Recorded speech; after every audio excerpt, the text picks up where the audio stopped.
Have you ever wondered if you breathe correctly? I know it may sound like a strange question, but the most important thing that I learned in the last 10 years of my life is this: question everything. As children and teenagers, we're taught how to live life by our parents, peers, idols, society, and environment. But who's to say that the knowledge that we're given is correct?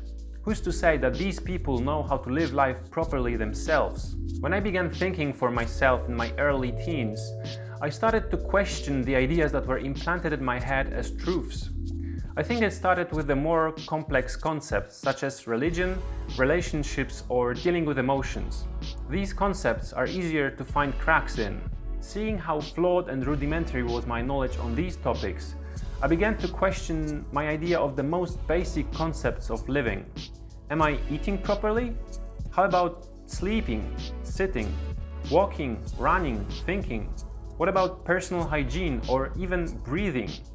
And of course, the majority of the knowledge I had was wrong, or at least highly incomplete. It turns out that we managed to mess up even such basic function as breathing. For the most part, people are unaware of their breathing and they take it for granted that they do it correctly. The main purpose of breathing is to supply the body with oxygen as well as flush out carbon dioxide. Since you're watching this video, I'm assuming you're at least successful in accomplishing this task. Otherwise, you'd drop dead after a couple of minutes. However, the human body is an extremely complex biochemical system where a single process has dozens of functions and effects. And it isn't any different with breathing. According to the experts, nose has at least 30 health-protecting functions. And y'all thought it's good just for smelling farts and picking boogers. So let's now examine what are the main ways to breathe. First, you can inhale or exhale using your nose or your mouth. Apart from that, there's also the distinction in the muscles used to contract or expand your lungs. You can either use your upper chest or diaphragm. That gives us a total of 4 different breathing patterns, not counting the combinations of the corresponding pairs. So we've got mouth breathing using upper chest, mouth breathing using diaphragm, nose breathing using upper chest,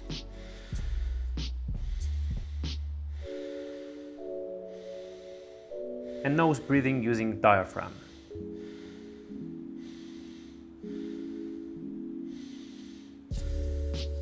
Even though all 4 methods are technically possible, only these 2 are commonly used, as nose breathing is connected to using diaphragm and mouth to upper chest. However, only one of these is correct for 99% of situations. Mouth breathing using upper chest has its use case as well. It stimulates the nerve receptors in upper lungs that prompt us to hyperventilate and trigger the fight or flight reaction. So it should only be used when you're facing life-threatening circumstances or other emergency situations.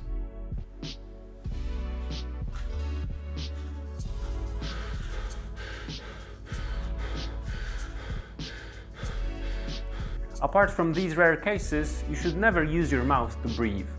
It's not only stress-inducing, but also inefficient and more tiring.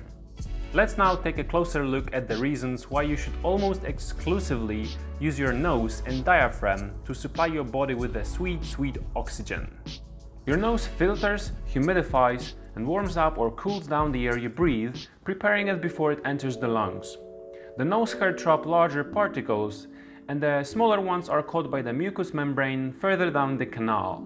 When you breathe through your mouth, all kinds of germs and pollutants are drawn straight into your lungs, bypassing this filtration system. This can lead to mouth and throat infections, cold, flu, allergic reactions, and more.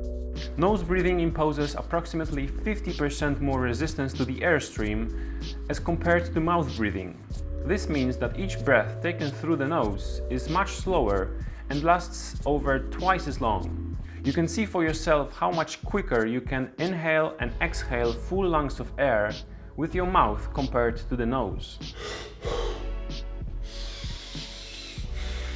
This is important for a couple of reasons.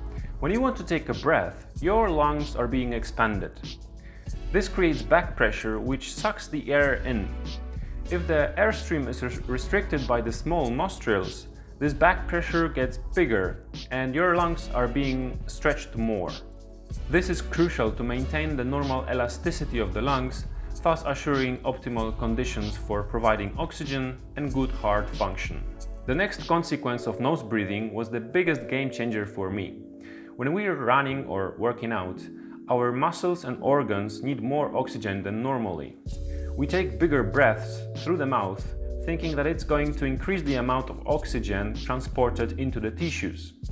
However, as it turns out, when breathing through the nose, the amount of oxygen in the blood is already at a very high level, between 95 and 98%.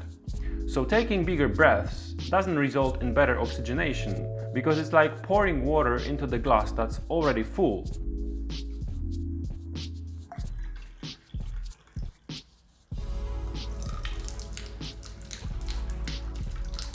What actually happens when you use your mouth to breathe is that you lose too much carbon dioxide from the blood. And that's not very good because carbon dioxide plays a role in releasing the oxygen from blood cells. Higher levels of CO2 in the blood decrease the affinity between oxygen and hemoglobin, resulting in greater oxygenation of tissues and organs. So paradoxically, by taking big breaths through your mouth, you're actually limiting your performance. A study from 1980s looked at patients which had their jaws wired shut, so they were forced to breathe through the nose. It came out that the amount of oxygen uptake in the blood increased by 10 to 20%. I can vouch for these results myself. I used to breathe through my mouth during the workouts, but after switching to nose breathing, I've noticed an improvement in my performance. It shows up especially when doing high-intensity strength workouts such as circuits, where you do a series of exercises one after the other with minimal rest in between. I specifically remember one workout where I was training with a friend and we were doing circuits. It was right after I found out about nose breathing, so I wanted to test it out. We've kept the same pace, and after 3 or 4 cycles, my friend had to sit down because he got lightheaded and was about to throw up. I, on the other hand, felt like I could do these cycles endlessly. And just for the record, our fitness level was very similar, and he was mouth breathing intensively after each set. The list of benefits of nose breathing is much longer than the one I gave you, but I think this is enough to encourage you to start doing it, especially when working out. Keep in mind that it may be difficult in the beginning because there's a period of adaptation, just like with every other change of habits. So from now on, if someone tells you to shut your mouth, you should thank him for caring about your health. Thanks for watching and shut your mouths, everybody!